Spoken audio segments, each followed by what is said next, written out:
dalam kitab-kitab sejarah menceritakan bahawa di sana berlakunya rasuah, berlakunya penyelewengan, berlakunya penipuan, berlakunya penzinaan, berlakunya minum arak, berlaku segala-galanya yang mana merosakkan kehidupan masyarakat.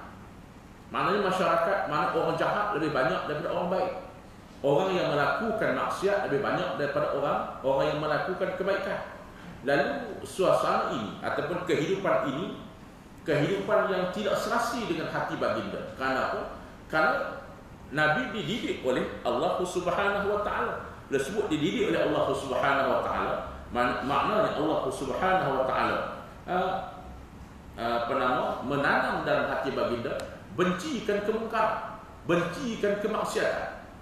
Apabila hati yang bencikan kemungkaran, hati yang bencikan kemaksiatan, melihat apa yang berlaku ni tuan-tuan, maka dia tak senang, baginda tak senang duduk. Tak senang duduk dengan apa yang berlaku. Lalu berlakulah proses yang dinamakan uzlah. Baginda beruzlah. Bukan beruzlah ini maksudnya melarikan diri daripada masyarakat. Sebab itulah tuan-tuan dalam Islam, kalau hari ini lah kita nak lari daripada masyarakat, kita tengok dengan masyarakat yang berada dalam keadaan korupsi ini, masyarakat dalam suasana hidup, suasana nilai kehidupan ini penuh dengan maksiat, kita nak lari, kononnya nak beruzlah, maka bukan masanya lagi. Sebab apa? Waktu itu Nabi belum dilantik menjadi Nabi. Lalu baginda melihat suasana itu tidak serasi dengan kehidupan baginda. Baginda nak buat apa? Baginda tak tahu lagi nak buat apa, sebab tidak ada petunjuk, tidak ada wahyu yang memimpin baginda bagaimana nak menyelesaikan kegawatan kehidupan masyarakat yang ada pada waktu itu. Sebab itulah kalau kita tengok, kalau orang hari ini kata Nabi beruzlah kerana nak lari daripada kegawatan masyarakat, maka kita pun perlu beruzlah kerana nak lari daripada kegawatan maksiat yang sedang berlaku. Hujah ini tak diterima pakai, bahkan ditolak oleh para ulama. Kerana bukan masanya. Nabi beruzlah ketika itu kerana baginda seorang-seorang. Baginda melihat suasana yang berlaku, baginda tahu suasana ini tidak baik. Tetapi baginda tidak tahu bagaimana cara untuk nak menyelesaikan sistem yang korup, sistem yang teruk, sistem yang berjalan dengan penuh maksiat itu. Lalu cara yang terbaik adalah baginda seorang-seorang. Baginda seorang-seorang, bahkan tidak dipimpin oleh sesiapa. Dah Nabi kita tak dipimpin oleh sesiapa. Baginda tidak tahu bagaimana nak menyelesaikan masalah. Lalu keputusan yang diambil oleh Nabi sallallahu alaihi wasallam yang beruzlah, iaitu nak lari dari suasana ini agar baginda tidak terpengaruh dengan suasana ataupun terpengaruh dengan realiti masyarakat yang ada pada waktu itu. Jadi Nabi beruzlah di waktu itu mempunyai sandaran dan hujah. Tapi kalau kita hari ini lari nak duduk di gunung, nak duduk dalam hutan macam Nabi duduk dalam gua Hira kerana nak buat ibadah, tak mau terlibat dengan apa yang berlaku, maka hujah ini tak diterima pakai. Jadi tuan-tuan, Nabi bukan lari, tapi beruzlah untuk sementara. Kerana apa? Ilham pada Nabi itu adalah wahyu. Apa yang Nabi buat? Nabi keluar beruzlah itu adalah wahyu. Wahyu secara ilham. Pada tuan-tuan, dekat Nabi ini ilham juga dikira wahyu. Sebab itu tuan-tuan, Allah mengilhamkan pada Nabi untuk beruzlah sementara waktu untuk mencari kekuatan. Dan kita tengok apabila Nabi dah dilantik jadi Nabi, turunnya ayat yang pertama, surah Al-Alaq, Iqra bismi rabbikal ladzi khalaq, hingga ayat yang kelima. Kita tengok Nabi sudah tak beruzlah. Nabi sudah tak lari daripada masyarakat.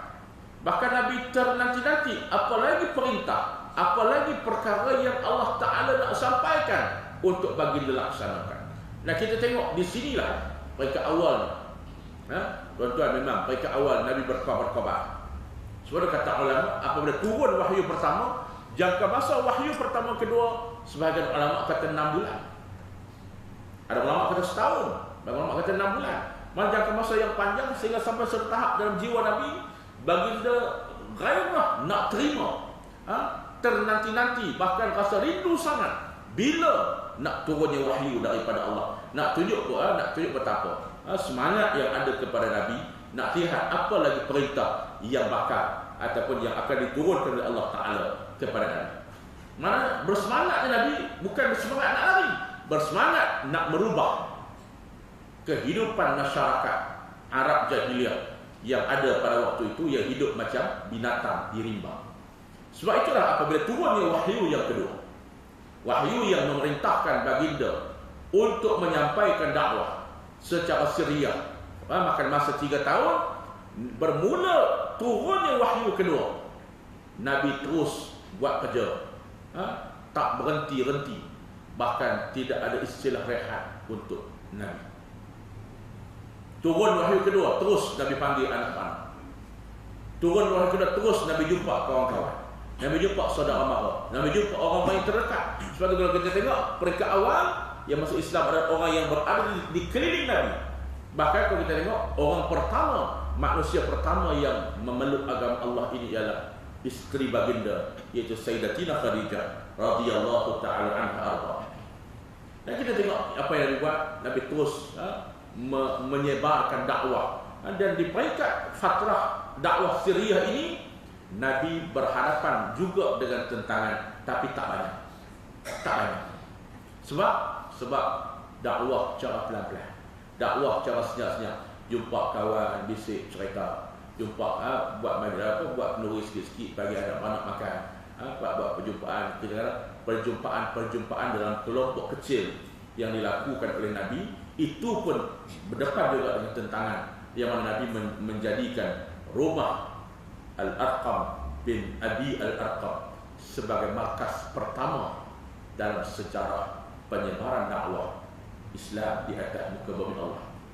Itu sebabnya pertubuhan Al-Arqam mengambil nama markas pertama Rasulullah, iaitu rumah Al-Arqam bin Abi Al-Arqam, yang mewakafkan rumahnya waktu dijadikan markas utama dan tempat pertemuan Nabi SAW dalam menyampaikan dakwah. Kita kata walaupun Nabi berhadapan dengan tentangan, tapi tak banyak, sebab dakwah cara pelan-pelan, dakwah cara senyap-senyap. Orang Arab pun tak apa nak tahu lagi, dan kalau tahu pun dia kata Allah pelan-pelan. Dia kata cik-cik tak amal yang nak ikut Muhammad, ikut dia pun kawan lain, anak dia orang miskin.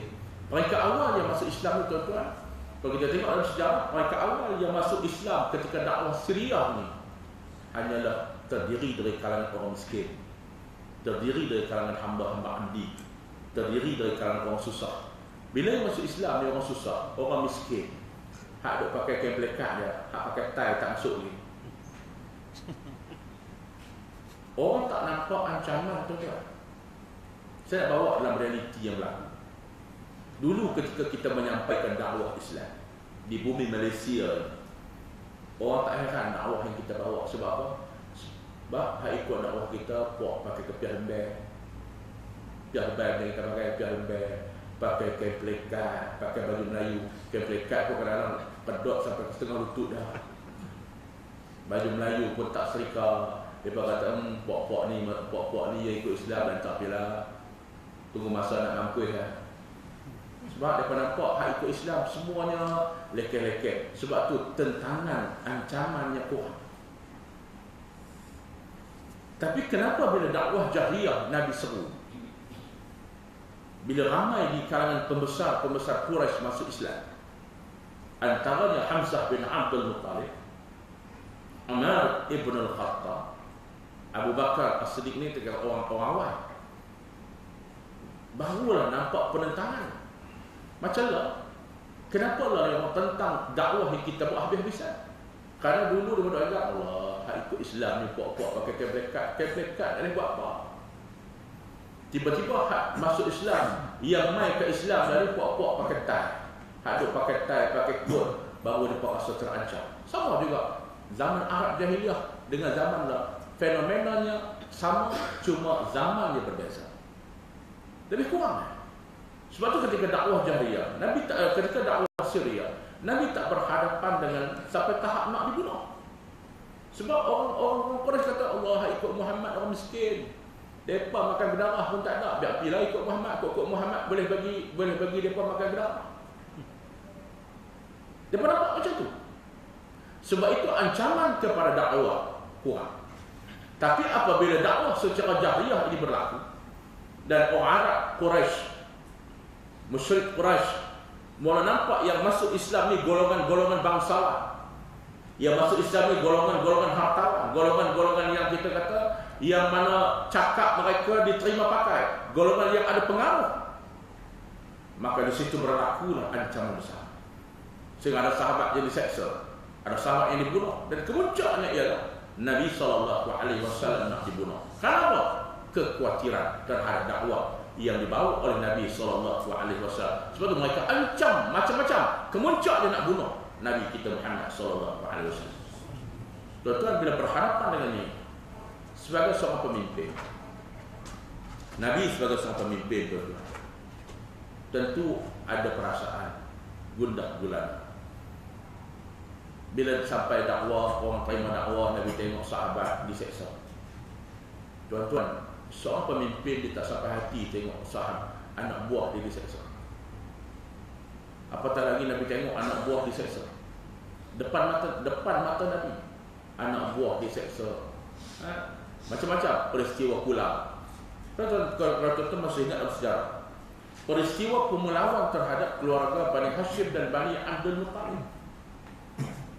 Tak boleh berurusan langsung, tak boleh jual beli, tak boleh tukar barang, tak boleh menikah, apa semua. Pulau mana keluarga Bani Hashim dan keluarga Bani Abdul Muttalib dipulau oleh penduduk Mekah. Bayangkan bila di pulau, walaupun ada duit nak beli barang, orang tak mau jual kat kita. Keperitan ini dirasai oleh Nabi.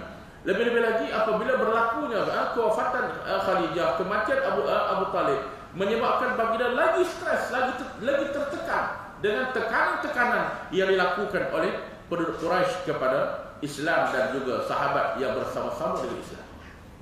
Ada sahabat yang cedera, ada sahabat yang mengadu dekat Nabi, ya Rasulullah, tolonglah, kami dah tak mampu dah berhadapan. Ada sahabat yang datang dekat, ya Rasulullah, sampai Nabi kata lah ni, hampa keluarlah daripada Mekah, pilah tinggal Mekah, menyebabkan berlaku hijrah ke Habasyah. Sebab apa?